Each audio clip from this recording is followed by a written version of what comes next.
Hey guys, welcome back to another Big Dogs podcast. Today we are having a guest that you guys already that that was on here.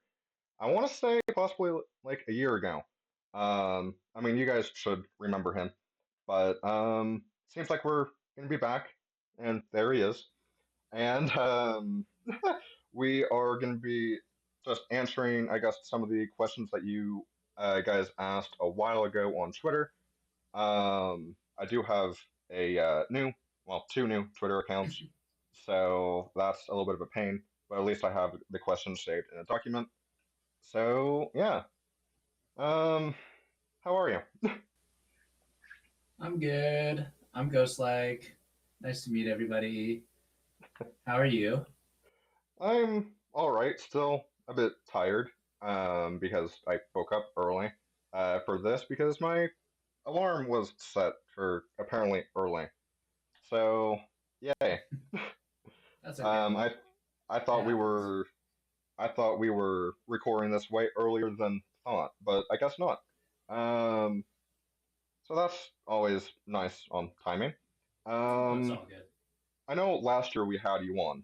So what's I guess really the what's different I guess now to from last year? Um, okay, just generally, I think now I'm more focused on like a sound than I was previously. Before it was really about just getting out content and making sure that I was able to do it. And Hmm. now, since I've been more and more consistent, I've tried to be more consistent with the way that each of my songs sounds. Take I have some like lessons that I do um, from this thing called URM for mixing, which is really important to me. And I want my stuff to sound very high quality all the time. I don't think I'm quite where I want to be yet. I think it's something that just gets better over time, regardless. But this year I've really focused on the quality of mixing and finding like a tonal sound that I want to go for in my music moving forward. I think those are the two biggest things. And then the last thing that I think has changed significantly is fairly consistent short form content this year. And that's just to keep people engaged, especially in times when I'm not making a new song. When I'm making content every 2 weeks, it can feel like somewhat dry online if you're not hearing from me, especially in the new world that we live in of short form content and like quick dopamine hits and fast engagement.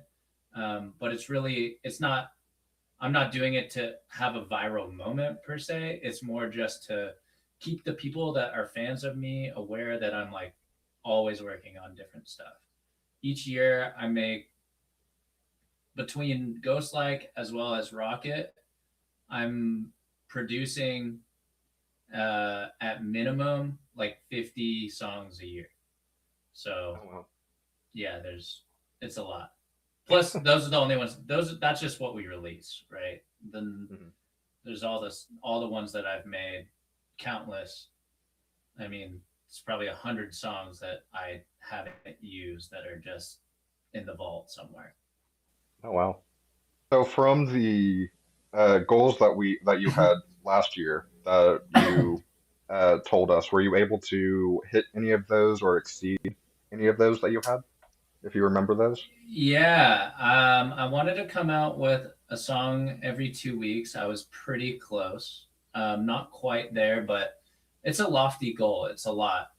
There's a lot of hours and time and creativity that go into making a song, especially because for all the videos that I'm putting up, I'm doing the production, I'm doing the mixing, I'm writing the songs, I'm singing on the songs, I'm editing all the videos, I'm doing all the typography. Literally everything that you see on the Ghostlike channel is something that was in here.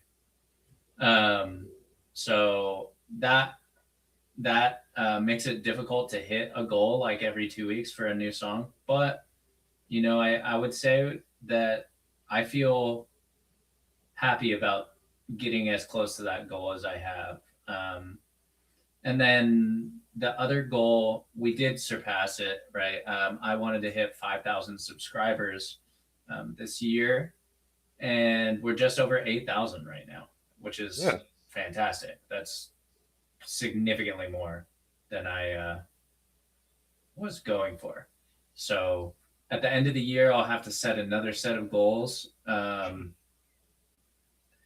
just about the same stuff. And I was able to turn on, the revenue sharing aspect of YouTube this year, which was another one of my goals. Not that making money is, the end all be all, but if I want to do this for a career, I have to be able to make money off of it. No, for sure. And I'm trying to think of what my other goals were. I wish I wrote them down. I can go find them, but I don't know. Maybe you wrote them down. I'm not sure. I'm checking the document now. If you didn't, it's okay. Like, don't worry. Yeah, I think I only put like a note in here. I don't have like any of those goals written down on this document, but that's fine.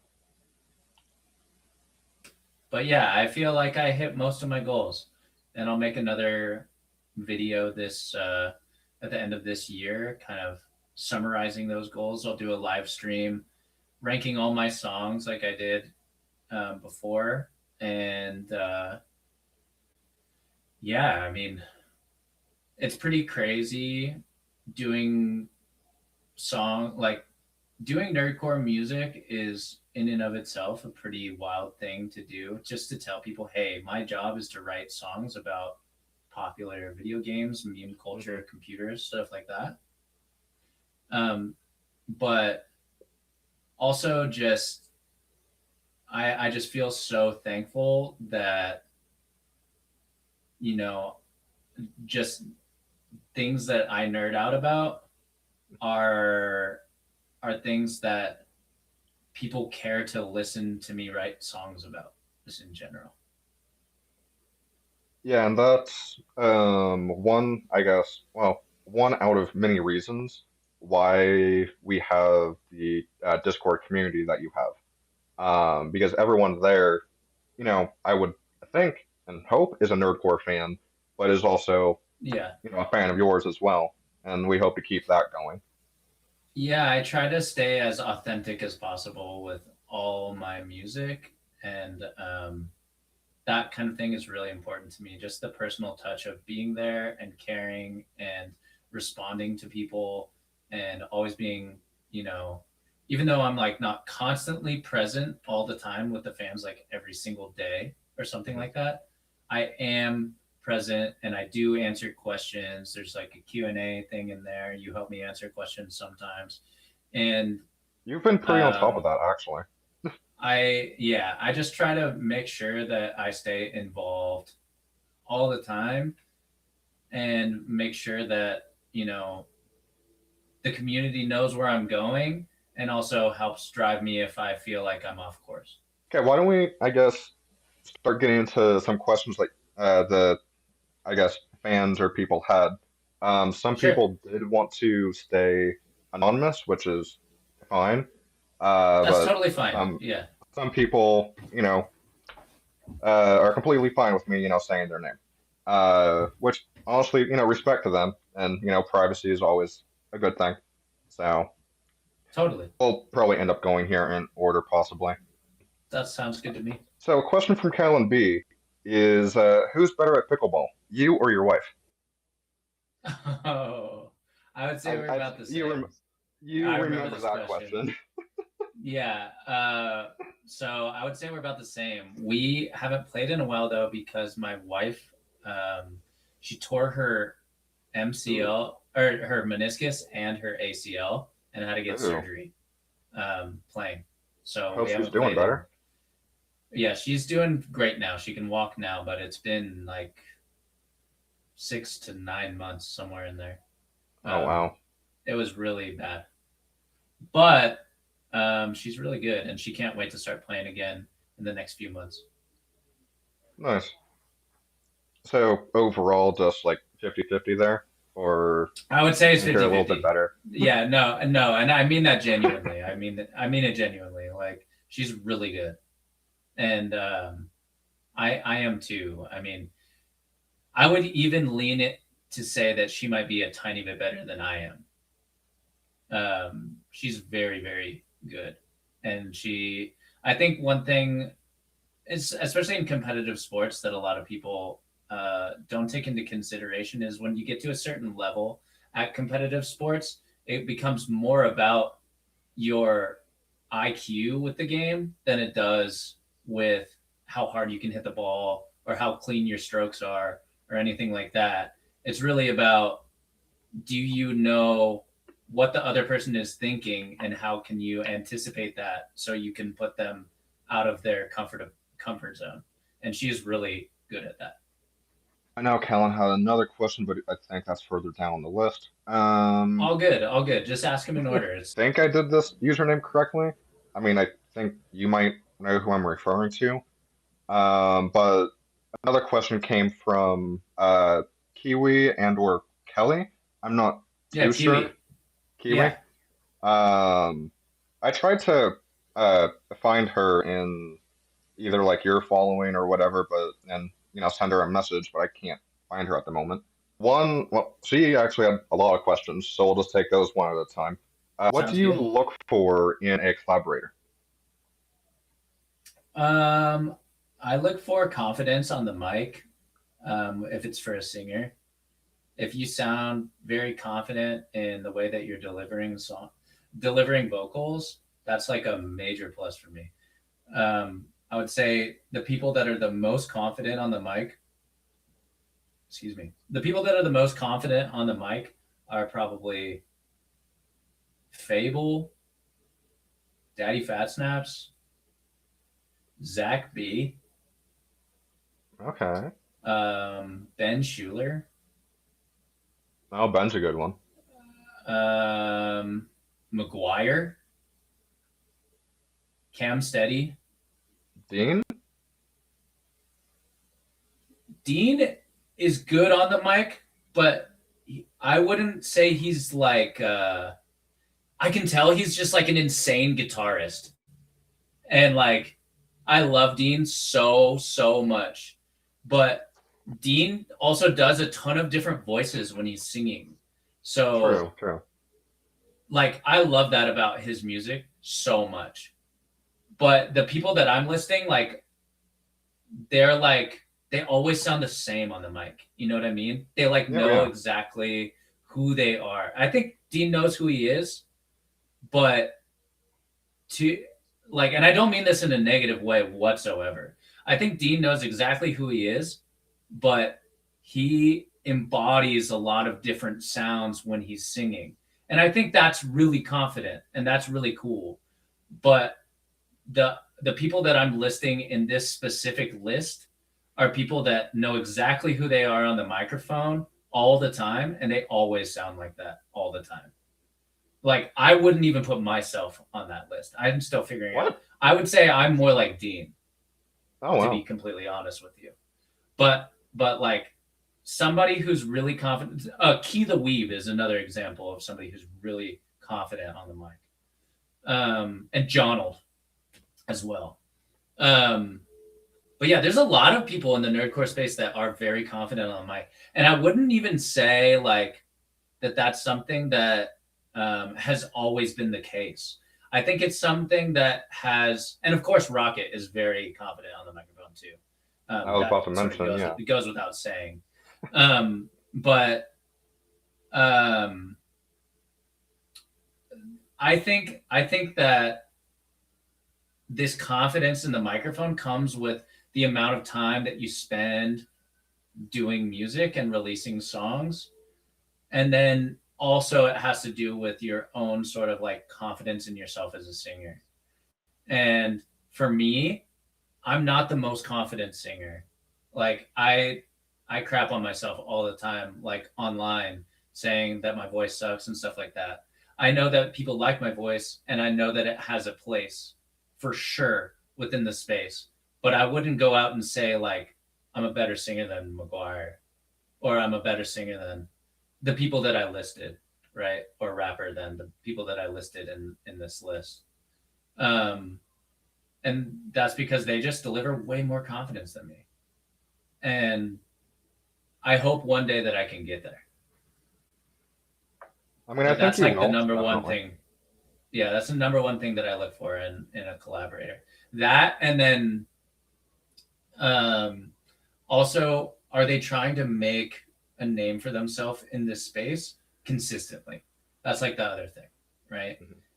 If they're if they just hit me up on YouTube and they're like, "Hey, can I get on your next song?" and they don't have any songs out, or maybe they have one song out, but it has like 3 views, and it's just their friends. Not that it's bad to have low views. We all start with low views, right? But there's no consistency and anything like that. Or maybe they only rely on cover songs and don't actually do original songs. These are things that I don't really um, vibe with, I guess you could say, as a collaborator, and something that I'm not really like looking for. I want somebody who, I don't care how many subscribers they have. They could have 10 subscribers, but if they, they've made an album's worth of songs and they sound good and they feel like, to me, I can see them getting better over time if they're, new to songwriting, or if they're already established and good. I think one person, actually, I'll name drop one person who's very, very small that I think is very talented. And it's Jake the Ninja is Oh really yeah. talented. And they're really small. And I actually heard their what song was it? I think it was a Little Nightmare song that they did. And I reached out to them right after Oh I yeah. heard it. And I said, "Hey, not right now. I don't have a place for it right now, but I think that we should collaborate." This person has like no subscribers, like genuinely not very big, but they Oh wow. deserve subscribers and are very, very talented. Oh So yeah. that's just an example of, I'm not looking for somebody to like boost my ego with a bunch of subscribers or something like that. Yeah. I'm looking for somebody who I believe in and who is talented and who tries and is consistent. I guess with that being said, and since we're still on that, I guess, topic, Sure. um, when this isn't that this just was a question that came off the top of my head, but Yeah. when I reached out to you, I guess like what was it like last year, like a few years ago, about possibly being on, an episode of ours, like what I guess did you think or what was going through your mind? An episode of this podcast, you mean? Of ours, yes. I think that you're trying to do something and you're trying to interview people and trying, you know, your best to, put your own name out there, but also get consistent interviews in. And you've been a fan of mine for a long time, and I think that you have a very personable, like you're a very down to earth person, and so there is no reason that I wouldn't want to help you out by doing a podcast with you. And I think you can definitely go places with it. And I honestly, I do hope so. And I hope that, our podcasts and stuff do kind of like get up there. Because as of, I know recently, I've tagged you in a few of them, but our podcasts are now out also on Spotify. So That's don't really awesome. have don't really have that many listeners over on Spotify, but it's still out there for people and Yeah, listeners as well if they do want to listen to an episode or two or whatever, and kind of see like absolutely. where we started and hopefully kind of where we're Yeah. going. I think that you totally can also use this in like short form content as well to help promote like the longer form content too, Oh, where for you just sure. do like one off questions, and then the title page would just be like, or like the little like, white box with black text on it would just be something as simple as whatever the question is that you're about to ask me, so people Oh, for sure. know, what's about to happen. and it's just like one off each question. And then if you want to hear more questions, check out the full interview here type thing. And I think that would be great promotion. Yeah. I guess the biggest thing that I kind of, I guess, struggle with, um, well, I canceled the subscription on it, which I don't have the money for it as of right now, That's but okay. oh Yeah, well. that's okay. Because originally with like all of our podcasts, I was throwing it in to a thing where it just kind of gave me like consistent like shorts and stuff like that, and Oh, I was nice. just kind of taking them and then uploading them and kind of seeing where that kind of goes. But Yeah. it works. I mean, I I now think just you have to still do them could manually. definitely, yeah, you could still definitely do that. Like, CapCut is free. Yeah, There are I mean, aspects of it that aren't, right? But yeah. it is free. And you can definitely cut up videos and put basic text on them for free. Oh yeah, and I guess I we might actually do an upcoming podcast about that actually, of Nice. what's going on with stuff. But I'm I do use CapCut, just not as often because Yeah. of this so and so like TikTok ban that's supposedly gonna happen. Because if they Yeah. ban that, it's now also gonna shut down CapCut unless they use something else. I'm not too sure. Yeah, I don't think that's going to happen. Um, because some like CEO guy in the US bought a portion of TikTok to run in the US. And they're going to potentially change the name of it. But I don't even know if they're going to do that, if I'm being Who honest. is your favorite artist? Oh, gosh. Um, I think the music that I grew up with the most, it's kind of like a tie between a few different artists that I don't think a lot of people in this scene really even listen to, which I think kind of contributes to why my sound is pretty different from a lot of people. At least melodically and stuff. Uh, my favorite artist of all time is probably Elliott Smith, and then I have actually a tattoo on my arm. I can't pull it up, but it's just one of his album titles that I really like. It's called XO. Um, and then other people that I really like are definitely Weezer um, and Dashboard Confessional. So these are all old artists, but those are probably the three bands that really shaped who I am. That and like My Chemical Romance for sure. Um, but those bands all sort of like made who I am as a musician today. And as far as who I listen to a lot now, opposed to like favorite of all time, I listen to a lot of 21 Pilots, and I listen to I listen to a lot of random stuff. Honestly, I listen to a lot of like pop music too, like anything from Olivia Rodrigo to Sabrina Carpenter, stuff like that, and even this artist called Lolo, who's really really talented, and then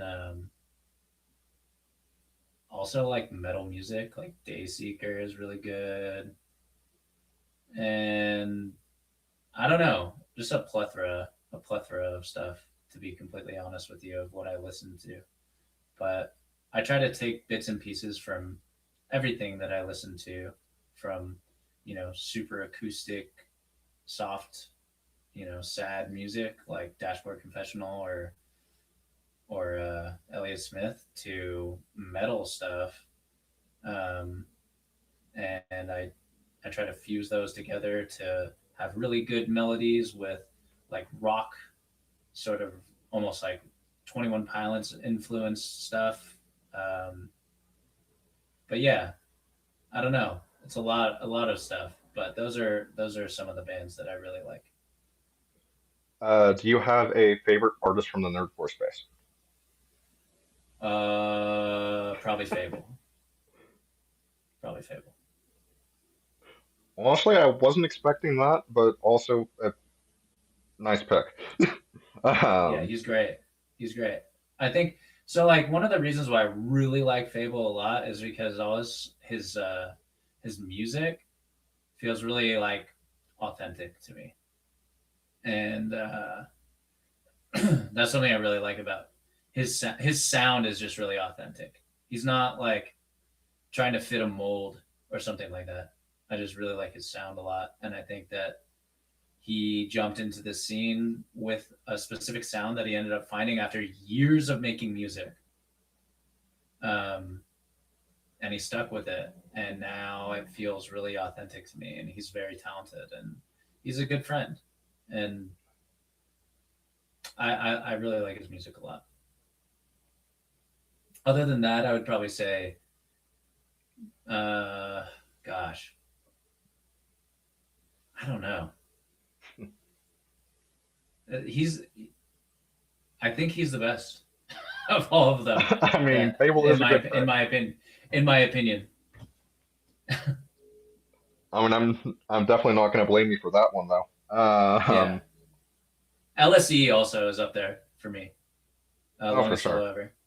Yeah, But he's just crazy talented, dude. Like, man, I don't know how he does some of the stuff that he does. It's really like I would say from a production standpoint, so often he will come out with a song where I'm just like, some aspect of that song was mind blowing, and I would never have taken it to where he took it.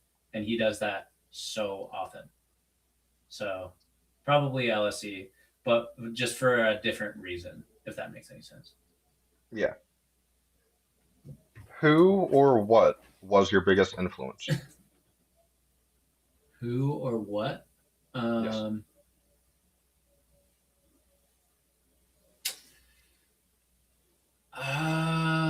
Probably my dad. Um, my dad is a guitarist. When I grew up, I played in a band with him.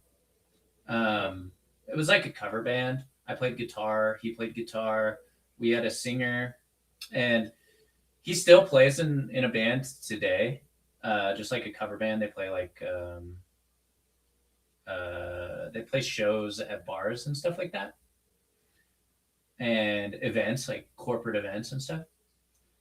But originally, that band was made up of me and my brothers, and my dad, and a friend of ours that was a great singer named Tom McCrory.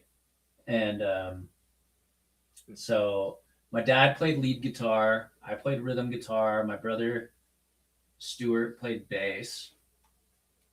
And then my brother Max played drums. And depending on the song, we would switch around and play different instruments and stuff like that. Sometimes I would hop on drums, hop on bass, sing, whatever. But yeah, my dad's probably the biggest influence. And I have pictures, of when I was a little kid, just sitting on my dad's lap with probably headphones that are as big as this, but I'm, a baby and he's playing guitar. And yeah, definitely my dad. definitely. I mean, I definitely think that family does have some aspect to why people do, kind of what they do usually. Absolutely, absolutely. And my dad's a very good influence on me. I think he's a really good person, and outside of just being a talented musician, he's like a gearhead. He knows everything about electric guitars is crazy. Like I've told him for years that he needs to start a YouTube channel where he just talks about gear, Hmm. um, because he's so knowledgeable and he's so personable and he's so talented. Um, but I don't know. I don't think he'll ever do it. He just retired like last year from a corporate job, and so now he's just playing guitar all day. It's Oh, pretty wow. awesome. Yeah, I actually had him play guitar on one of my songs this year. really. Uh, yeah, he played guitar on the song "Entertainment" about Knights of Guinevere. featuring Jenny Oh, Chris. that, yeah. It was also my dad playing guitar on that song. I played guitar on some of it, but the riff in it, Hmm. my dad played that. Oh, nice. Yeah. And this is the last one from Kelly, I believe, at least what I have marked Okay. down. Sure. Oop, how do you know, or yeah, how do you know you had what it takes to make it? Um, when did you know you could just do music and not have a job for the bills? That was a I think couple I live questions with in a. one, Yeah. I get you. but I think I live with like a constant state of imposter syndrome. So I don't. I'm not fully convinced that I deserve to be in this position that I'm in right now. But from a songwriting perspective per se, but from a work ethic perspective, I know for a fact that I deserve to be here. So I think that's the thing that sold me on it in the beginning is I know how hard I work and I know how hard other and I know I'm in the top percentile of work ethic people. I work all the time to try to perfect my craft and get better at it as I go. It's not just a plug and play, okay, here, I'm going to write this song, okay, doing it quick because I've done it for a long time. It's like something that's constantly evolving. I'm constantly learning and I'm constantly pushing myself to be the best that I can and spending hours and hours and hours just trying to get better at kick drums or just trying to get better at snares or just trying to get better at writing riffs and I don't know, I feel like I'm in the very top percent of people that are have the work ethic and drive to be an artist in this space. And then when it comes to you know when was I able to quit my job or how did I know I was able to quit my job, I don't remember the exact year, but it was on Cinco de Mayo. I can tell you that. I think it was in 2017, May 5th, 2017, when I quit my job. I had this really terrible job that I hated. I was working, retail? no, no. I was working Okay. customer service for Yeah. a third party company that did customer service for a bunch of companies. And I was on the FedEx account.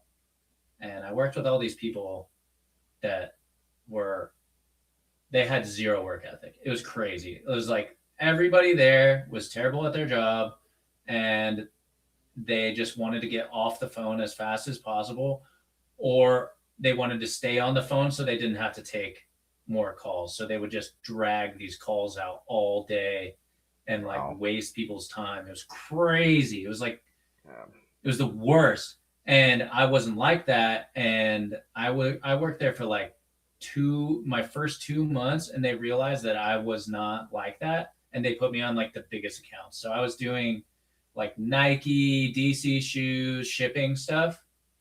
But it's still, the job sucked. It was paying like $12 an hour, and I was dreaming of being a nerdcore artist, and then I remember I had a conversation with Rockit, and he was like, "Hey, man, I think we're at a point where we can make a couple $1,000s each off of our channel, and we can quit our jobs." And I said, "Are you sure?" And he was like, "Yeah, man, we're at that point." And so I just quit my job like that day, and I just quit. I didn't even put in 2 weeks or nothing. I just said, I Wow. quit. I'm never coming back. And I left. I probably shouldn't have done that, Nope. but I hated that job. It was so terrible. It was terrible. I remember I, my managers' names and everything. I'm not gonna like name drop or dox anybody or anything like mhm. that, but they're terrible managers, horrible managers. Yeah, I mean, And I can kind of feel you yeah, from that because, yeah. I've had it's, great managers before in my life, but this job was the worst, man. yeah. But yeah, I mean, it was after I was able to make a couple $1,000s consistently a month, and I knew I could live on pennies. I wasn't worried about anything. I didn't do anything. I didn't go. The only things that I did for literally 3 years, I was living in a kitchen, okay, and all I did was go to the gym, come home, write music, and repeat for 3 years. I went home for holidays to my parents' house for maybe like I went from Texas to California for maybe like 2 days at a time to at most a week. But I was working the whole time that I was doing it. And this was like 3 years of this with no holidays. I didn't hang out with any friends. The only person that I spent time with was Rockit for 3 years, living in a kitchen. And so like that's what made Rockit as successful as it is today is both of us sort of just giving 110% to that project. Actually, that question is upcoming. Um, so we have some other questions from her husband as well. What did you play in high school? Tenor saxophone, guitar, drums, singing, piano, all So those. what you can say is you're pretty much skilled in like any instrument, I would say. Or Like I mean, like not orchestral instruments, but any instrument that you would just typically put in a rock band, I can play all those instruments. oh wow, how did you get started with Rocket? We started. Well, I would say Rocket started it, um, and then he asked me if I wanted to be part of it. So we were in a band together in college called Girls Drink Free, and we just played cover songs of like Blink 182 and stuff like that. And um, and then after we graduated, he started this project, and he asked me if I wanted to be on it with him because I was one of the best songwriters that he knew, and he didn't want to do it alone. And I said, of course. So we started doing it, and then we got really into it, and it was just like fun. We just had a lot of fun doing it. It was like a side project. We weren't making any money. We just loved writing music together. And I was living in Northern California at the time. Or sorry, I was living in just outside San Francisco at the time, in the Bay Area. Um, and he was living in Northern California, sort of near Sacramento, um, in this place called Chico, where we went to college. And we did these things called satellite. We called them satellite syncs, which is like they're so corny, but all that really meant was that we would sync up every Saturday and write a song together. And that was it. We would sync up every Saturday. We'd write a song. And it was fun. And then one day he was like, "Hey man, I'm gonna move to Austin, Texas, and you should come." And I said no. And then I thought about it a lot. I was like 24 or 25 at the time, something like that. Maybe 26. I don't fully remember the age. But I thought to myself, how many people get this opportunity to just, quit their job and go spend time doing music for a living? So I had this like overnight realization, and it was all like a crazy, very short period of time. I I had just broken up with my girlfriend at the time, and then I just put in my 2 weeks at my that company that I was at in the Bay Area, and I signed a lease all within like a few days, and then I moved to Austin, Texas, and then we dedicated a lot more time, and I got this really that's when I got the really crappy job until 2017. Cinco de Mayo 2017. Why nerdcore and why not another genre? I've done a lot of music in my life, and nerdcore is by far the most fun I've ever had writing music. By far. Because with nerdcore, you're not tied to a genre per se. It's more something that's in line with, nerdy topics and a subject matter. And frankly, the sound that I naturally create when writing music really fits well with a lot of these sort of indie horror topics. So it kind of helps. But also, sometimes I get to write music that isn't necessarily spooky, and I get to, and it's okay, right? I feel like as an individual artist and choosing one sound, like let's say I chose alternative rock or something like that, right? I would be then tied to that sound forever. But I don't think any nerdcore artist is necessarily tied to a specific sound all the time musically. And that's one of the most fun parts about it. I get to be as creative as I want all the time. And also, I love knowing that I'm writing music, and a lot of a lot of the fans of nerdcore are kids. And when I was a kid, I was into really dorky music and nerdy music, and I was kind of an outsider, and I got picked on a lot and made fun of and all that stuff. And this is sort of a way of me sort of being able to be a representative of a community of people where I can make a really big difference in their lives, and it shows in real time. And I really enjoy being a positive influence on people. So it works, both ways for me. I get a lot of joy in helping people, and in a way, I would say this is a way to help people get through, emotional things that might be going on in their life in the background, as well as No, for just sure. making fun music. Um, well, this question I'm asking, like everyone, it seems like, but to you, what does nerdcore mean as a whole, as an artist? Nerdcore is a release for me of being able to be exactly who I want to be all the time through music.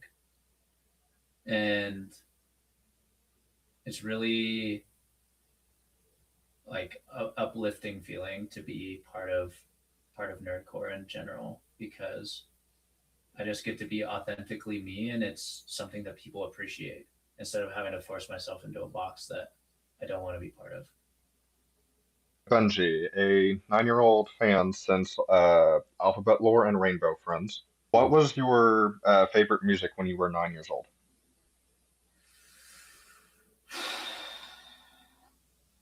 Probably Green Day, I would say. Green Day's album. This is gonna sound ridiculous. I think Benji is like 10 now. I met Benji at NPC. I But Yeah, I would, probably. I think it's a ridiculous name for an album. But the album Dookie by Green Day was one of my favorites at that What? time. And then yeah, it's a Okay. great album. Still a great album. And then probably the Blue Album by Weezer. What is your everyday life like? I wake up in the morning. I drink water. This is the water that I make at home. It's like nothing crazy. I'm not like making, but it's chia seed water with lemon and a little bit of Celtic sea salt. It basically helps me get hydrated. Um, it's like a imagine like a liquid IV. It's like a liquid IV but natural. No, Um, yeah. and so I have that every morning, and then I make coffee. I have coffee, like 1 cup of coffee. I try not to ever have too much, and then I just get to working on whatever my task is for that day with music. If it's writing a new song, if it's recording vocals or writing a melody, or if it's editing vocals or mixing a song, or just making short form content for a song that I have coming up.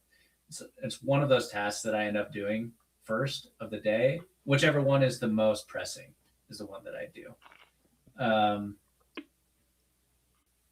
I watch a lot of Valorant esports as well. So I like catch up with esports news or like basketball news, like about the Mavericks, if there's something going on or if it's basketball season, which I've been, watching lately.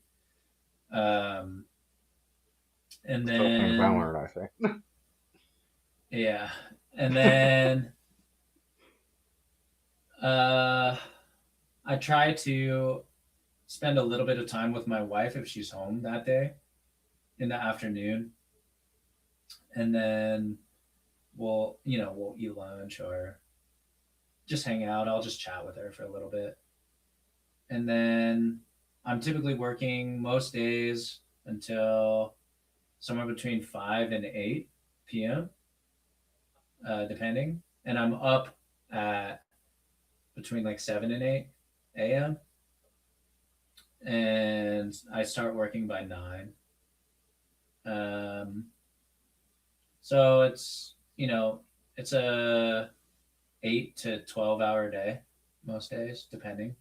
And some days are like Fridays, for example, are my longest day every week because especially if I have a Rockit song and a Ghostlike song coming out that week, then it's just like it's all over. It's like I will be working until like 3 in the morning and I wake up at 7. But I enjoy it. I love doing it. It's pretty regular for me.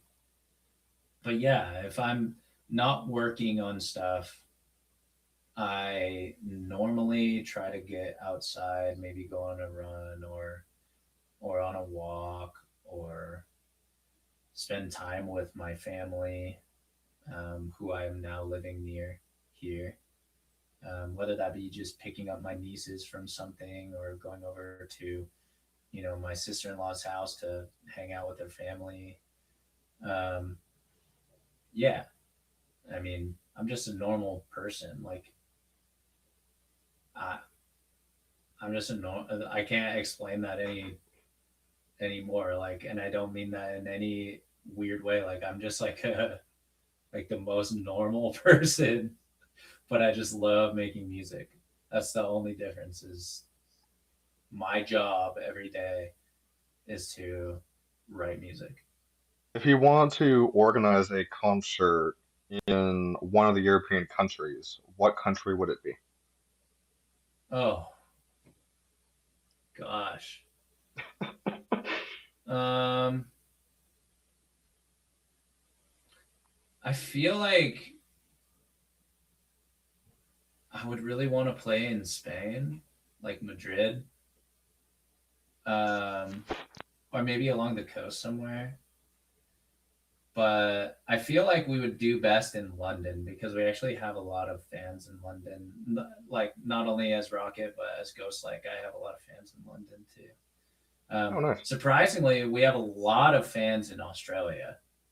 I did not Really? realize this. Yeah, but so if it was just international in general, the first place that I would pick is either like Melbourne, Brisbane, or Sydney, Australia. What distributor? What distributor do you use as Ghostlike for your songs? Too Lost. That okay, self-explanatory. Yeah, I mean that's what I use. I mean, I would honestly, when it comes to like the two loss distributor, I think the people that come to mind, I mean, correct me if I'm wrong, but I would think would definitely be you, Rockit, and Chewy, right?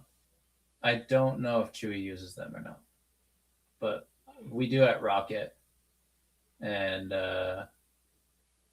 yeah, and so I do because I get, I'm I'm a member of the Rockit team, so I get like a free license essentially. Uh, what are your thoughts on AI? Is it a tool people should use if they want to? It depends on what you're using it for. If you're using it for music, that's a huge no-no, in my opinion. Um, like, don't write a song with AI. If you want, like, to collect data about something, like for medical reasons, right? Like that AI for medical stuff and finding cures to diseases and stuff like that, big supporter. It's just more doctors, the way I look at it is it's just more ways to find a solution to a really big problem. But when it comes to like creativity and just prompting something and having it write a song for you, that that's like blasphemous to me. And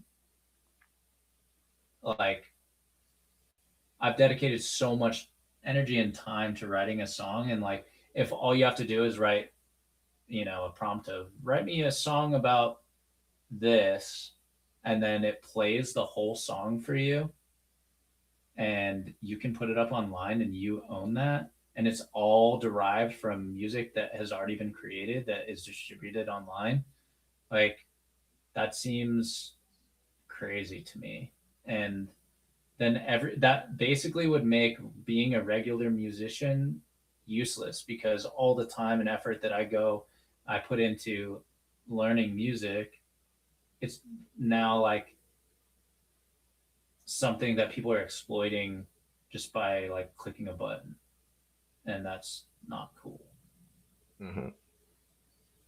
Um, One of the reasons why I actually asked that is because, like, uh, oh God, like our intro for like the podcast has been like made by AI and stuff, which I've done like the text and stuff, but that's it. I'm thinking honestly about like redoing like our podcast intro, so at some point, but don't know really what to do or where to start with that. There are definitely people that you can get to do stuff like that. I mean, if you want a song, and there's also free to use songs that people put in libraries, that are not AI. So you can definitely use one of those. Like CapCut has a million free to use songs in it. Hey everyone, Editor Big Dog here, and I just want to pop in real quick and let you guys know that we are no longer using the AI intro song. As you guys have probably heard in this podcast intro, we are using a song from 99 Lives called Neverland. So we are going to be using that song from now on within our podcast intro. Hopefully, you guys like it. And with that being said, let's get back to the episode. As much as Callan and you have talked, he never asked you this. How did the name come to function? And is it after Rocket Music, or was it always the Allies? The name Ghostlike? Duh, duh, duh. How did the name come to function? And was it after Rocket Music, or Oh was yeah, Rocket it Music was and Ghostlik allies? yeah, it was way after Rocket Music. I was gonna go by Vinny New, um, and then I was going by Vinny New initially, actually, and then um, there was something that happened where we had a contract signed with somebody who could potentially try to, take like ownership over some of my songs because of the name that I chose. Oh And wow. I didn't want that to be an issue. So I had to change my name. Um, and Ghost Like It was just something that I thought of. I don't know. I was throwing out a bunch of names. I honestly don't even remember any of them other than Ghostlike at this point. It was because it was really just trying to get rid of something that I was already using, and I was really bummed that I couldn't just use my name. But ultimately, I like the name Ghostlike, and I think it fits the sound a lot too. So Yeah, I thought it was just because like the name Vinny New was tied with like the Rocket Music brand or something. yeah, that's basically it. And we signed a contract with a third party person Oh, who okay. could try to go and collect, you know, royalties from music that I made, or he would be able to, try to sue me over stuff. Not that he owned any of it, and he wouldn't have won, but it would have cost me money and it would have cost me time that I didn't have. So uh, I just didn't want to have to even get close to dealing with that. Understandable. Um, okay. Fun time frights. We actually have. Oh, yeah, we have actually a few from him. Okay, Um, were you self-taught in video editing, or did you have any guidance? self taught. I was 100% self taught on video editing, on music, on singing, everything. I ended up taking vocal lessons like way down the line. But as far as like taking piano, guitar lessons, stuff like that, I never did any of that, and I never did any vocal, or I'm sorry, I never did any like video editing classes or anything like that. How do you stay motivated at editing videos? I I have an end goal in sight all the time, and I know that you know the next video might not be the one video that brings me to this much larger goal that I have in mind. But if you set small goals all the time of consistency, that helps you get things done. If you say, I want to make sure I get a song done every Saturday, for example, like my release days, for example, for Ghostlike is Saturday, right? Hmm. How, when I'm ready to release a song, how do I ensure that it comes out by Saturday, no matter what? And sometimes that means that I'm staying up till 3 in the morning to finish an edit. Sometimes that means that I'm staying up till midnight, but I've been up since 6 a.m. and I'm too tired, but I know I'm going to get up at 6 a.m. to continue working so I can get it out by 10 a.m. the next day. And I make sure that those little goals are always met, because if I meet the little goals all the time of deciding to release each individual video in a certain time frame, then the big goal will almost certainly be met. So then I don't have to think about the big goal every time, and I don't have to think about, oh, maybe I'll just release it on Sunday. Because once you give in to releasing something after the period of time that you originally wanted to release it, then that opens up the potential for you to do that for every video. And then you start pushing things back more and more often. And it becomes less of a likelihood that you get things done. So if you set a line in the sand for yourself, or a line drawn for video editing, and you say, I want to make sure I get, and it can't be like too crazy, but let's just say, I want to make sure I get one video done every 2 weeks, and these are the subjects that I'm going to cover, right? Hmm. You want to make sure that you do it every 2 weeks and you release it on whatever date. Let's say it's Saturday. Let's say you release every 2 weeks on a Saturday, and you stick to that goal. You always stick to that goal no matter what. The second you waver, the second you're that's when your brain says it's okay to waver on this. It's okay not to be consistent with it. And then the lack of motivation begins. Then you're not tied to anything. So you need to make sure that you set up goals for yourself that are reachable, that are attainable, and never waver from them, no matter what. Why did you want to go down the music path instead of? Oh, sorry. Why do you want to go down the music career path? Because writing music is something that I've been doing since I was, 14, 15 years old, something like that.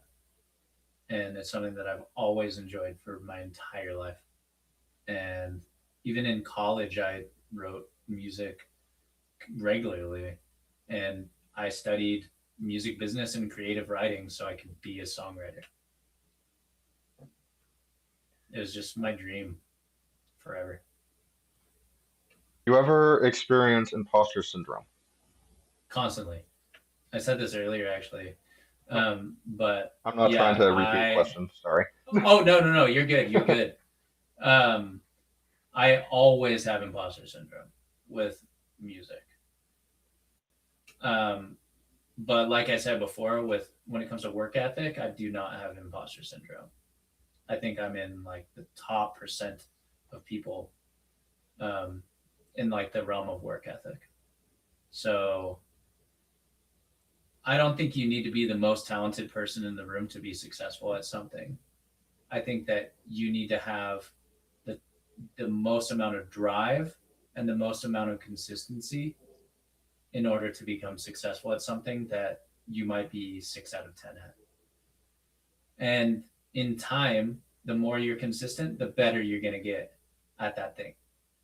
So maybe you start out as a 6 out of 10 in quality, right?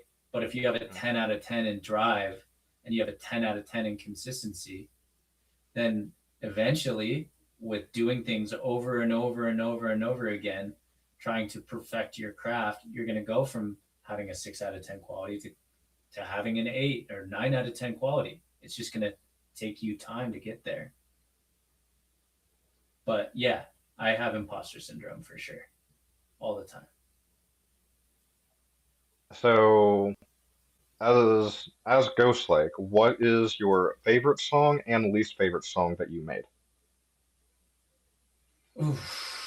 My favorite song is always like my newest song, but I'm gonna say like if I had to fundamentally break it down, I think Anti Devil is still my favorite song that I've ever done. And my least favorite one? Yeah, Oh, I asked that uh, question to Chewy and he could not answer that. He was struggling. I think my least favorite one is In Her Feelings, probably. My least favorite What? one that I've ever done. Wow. Yeah. That I mean that is a good that is a good song though. I mean, I'm just I, saying, if I know. you gave me the question, I know. so I mean, a lot of people, well, especially I kind of listen to that a lot. I mean, according to my Spotify rap, I listen to Fire way more than that one. But yeah. Hey, um you can listen to, and this is just subjective, right? Like this is oh yeah. not. You asked me a question of all the songs. I think that might be either that or I think that my weakest songwriting is probably on the Knights of Guinevere song. That might be one of my weakest songwriting. But the Oh production wow. is pretty good, but the songwriting Oh I yeah. don't think is quite there. I mean, of course, everything is like up in the air of like, I mean, yeah, you think this and that and whatever, which is Yeah, fine. it's But opinions. exactly, opinions always do matter at the end of the day. Even if they are just a little bit different. Oh wow, this is actually oh sweet. Just have to ball on the list now. Um, I guess we're going into the NPC side of things. Yay, finally. Sure. I thought I had this way higher on the list, not at the bottom. What's wrong with me? Um, is there a reason why NPC Nerdcore PartyCon doesn't sell more merch of what you guys have been selling. Do I need to explain that a little more? I mean, it's what we can afford to buy. Like, we have to buy all the merch before we sell it. So we get what we can afford, right? Like, Oh yeah. this isn't like some huge company. This is me and some of my friends, and we're putting on a concert. And like all like the money that puts on that show is from my pocket, you know? And Oh wow. like we have sponsors that help us, I right? know Two But Lost is a big sponsor of NPC. also like I've put up lots of money to put that concert on, and I have never gotten a dime back. Oh wow. So I thought you guys would have from like no, we some do like not cuts pay of like merch ourselves. or I something. think that's something that's like a misconception. I feel like people think that we make all this money on it. We haven't made any profit. Like the company has made profit, but as individuals, we have not made any money. I have not put any money from the NPC bank account into my bank account to then spend on stuff. Oh wow. Like that's never happened. If people would like to help out at NPC, could they? As well as fans or something? Not at this time, no. Because at some point, and I think I even told you and or I think Rockit this, I would love to help out, but I don't think there's anything that I could do or that you guys would, either want Yeah, help with. just You know what I mean? yeah, it's just not at this time. We're not looking for fans to help out. We have a lot of people that are asking to help, not only fans but other artists and stuff too. And Hmm. the more people that you get involved in something, the more possibility that things fall through the cracks. So we try to keep it really close, and that's why it's as successful as it is, and that's why it's as like consistent and solid as it is, because we keep it in a very tight circle between the Rockit and JT guys, just handling everything. We literally do everything. Oh wow. How do you guys pick the location for NPC? It depends on where fans are, and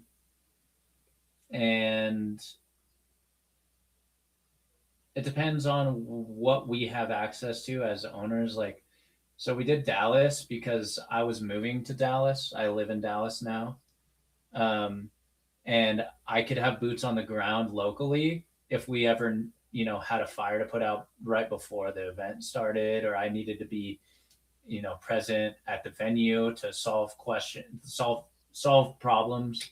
Um, Before the event. Also for like transferring merch and stuff like that, it's way easier if we have somebody that's local. And since Mhm. we run everything, literally I drove all the merchandise from Austin, Texas to Dallas, Texas in a U-Haul. That was me. Like I did that. Um like we don't we don't have like the bottomless pockets of a company, like of a corporation, to hire like 100 people to do 100 tasks. You know, this Mhm. is it's really grassroots, like, and I just really don't think that people understand like how much time and effort we put into the event. And we like I said, we pick places based off of how how many fans are there and how easy it is for us to get there as individuals. Now, I think we're still figuring out, where we're going to be in the future and if it's going to be at one place or if it's going to continue to travel. But, we'll see what ends up happening. Yeah, I would think as like NPC as this big like convention that it is, I think it would travel around to like other states. But I mean, I could be wrong because It could. It was in Raleigh like a few years ago, two like Yeah. years back to back. Then you guys Yep. moved to Dallas, which that It grew was the in. event. Yeah. Yeah. That grew the event Again, by like two to Raleigh is three close to the times from JT Raleigh. guys. Yeah, as Yeah. well as Chewy. Yeah. Um, so I guess this leads to, and if you can say, where do we think NPC is going to be this upcoming year, 2026? Not gonna say that. Can't answer. I think this might be a repeat question. I'm not too sure, but this You're is good. the last one on at least the list that I have. Was Ghostlike always inspired to do music ever since he was a kid, Yeah. or since you were a kid? Absolutely. Yeah. Yeah. Yeah. I always wanted to be a musician ever since I was really, really little. Like before I could even play music, I knew that I wanted to be a musician. And then I started playing it, and that only really solidified that I wanted to be one even more. I ended up going to college to study music business and creative writing, so I could be a songwriter. Um, and just so it turns out that I happened to become one. Not in a very conventional way, I would say, but I think in a way that makes me super happy and in a way that I feel really proud of what I've accomplished as a songwriter. I mean, that kind of wraps up the whole list of questions we had when they came from Oh, social okay. media. Um, Honestly, we did actually pretty good on timing because I know when we filmed this originally, it was like a 2 hour long thing. Do you have like any questions for me regarding anything, or are we just good to, I guess, wrap stuff up here? I think we're good to wrap it up. I really appreciate all the time that you put into putting this on and to asking me these questions. I'm sorry I couldn't give you the answers that you wanted about NPC. It's not public I know there information yet. was, I know So there's some information you can say, but I guess some you can't, which is understandable. I just wanted to see, yes, we can put it down on the list, but is this answerable? You know what I mean? Um, so. yeah. I mean, I didn't know you were gonna ask about NPC, to be honest with you. Um, I mean, it but was, we yeah, talked about it last year. It might be a yearly thing. I'm not too sure. yeah. I mean, but also last year it was before NPC was that year, so we could talk Oh, about that. You know what I mean? no, for That's a sure. completely Yeah. different. I guess while we are just wrapping this up, then, Sure.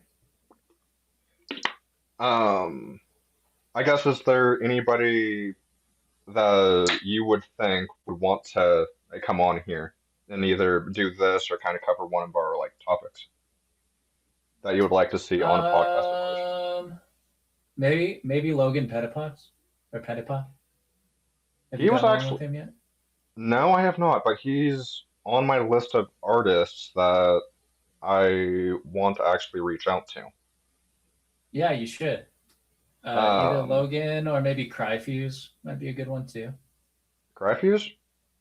Yeah, Hmm. because I don't know if Cryfuse does stuff like this or not, so it might be interesting to pick their brain about it.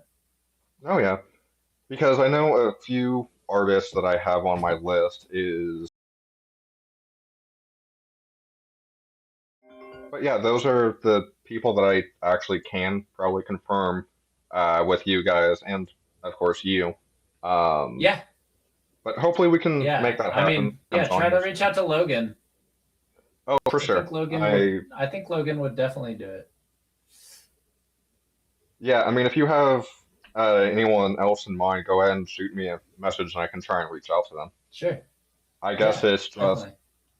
the thing of like how I should reach out to them, whether that's by email or DM on Discord or on Twitter or Insta.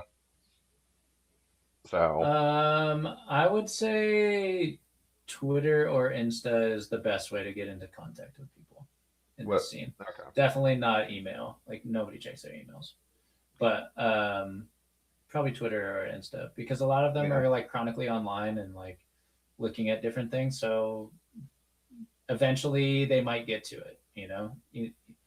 They're the those are the places that I would like. For example, when I first contacted Logan, I think the Hmm. first time we chatted was on Twitter. I think Okay. so. Um, That's what I would suggest. yeah, I'll I'll always try and reach out, that way. But worst case scenario, I have to try and find like an alternate way to reach out to them if they have Yeah, like one way blocked or something. Um, yeah. so that's I that's yeah, fun. I don't think he does, but I'm not 100% sure. But I've worked with Logan on a few songs this year, and he's really, really nice. Oh, I remember Yes. one of my other goals for this year was to work with 5 artists that I hadn't worked with before, and I Oh yeah, accomplished that as well.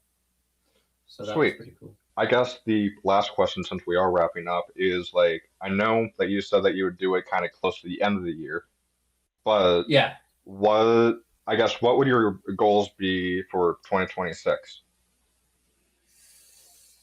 that's a good question. I think it's to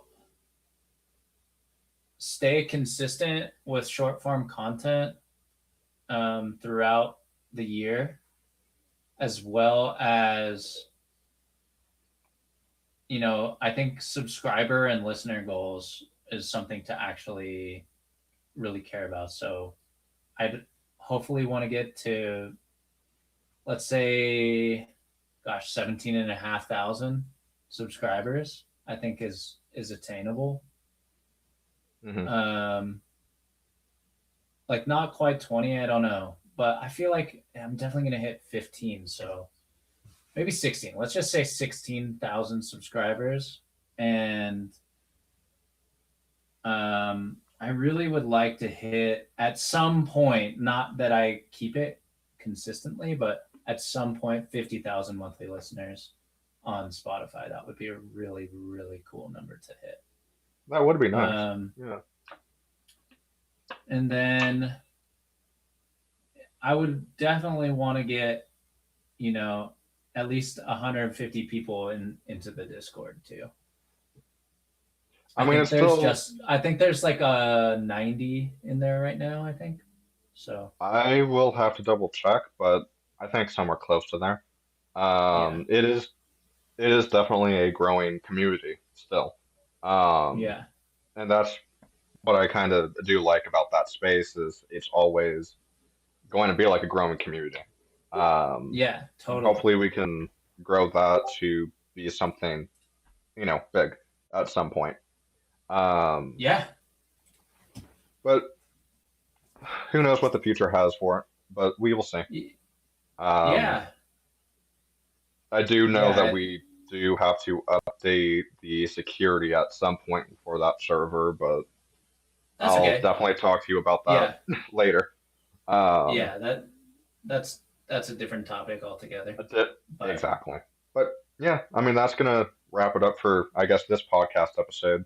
Um, sounds good. I guess if you guys have any questions in the chat, let us know in the comments, and we will try and probably do that next year if Ghostlike wants to Yeah, we appear can again. do one every year. Yeah, yeah, yeah. We can do one every year. I'm totally down. And it's fun to do. Like, last time I had like 4,000 subscribers or something. I believe Like so, yeah. or 3,000. Maybe I just hit 4. It wasn't very many. And Hmm. now, I'm still not a lot, but it's doubled. So Oh, for sure. that's pretty cool. And who knows, maybe I'll double again. I'll hit 16, next Yeah, year. we will And definitely say. yeah, but it's super exciting and I'm really happy to be on here. And thanks so much for inviting me to be on here. And Yeah.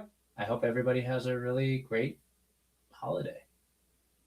I don't know when this podcast episode is going to be out because there's definitely a few ahead. But Sure. we will definitely see when we can get this uploaded. Um, Sure. we, I mean, of course, I'm just saying this as like our community here, but we would love to have you guys as like listeners if you are on Spotify listening or over on the channel.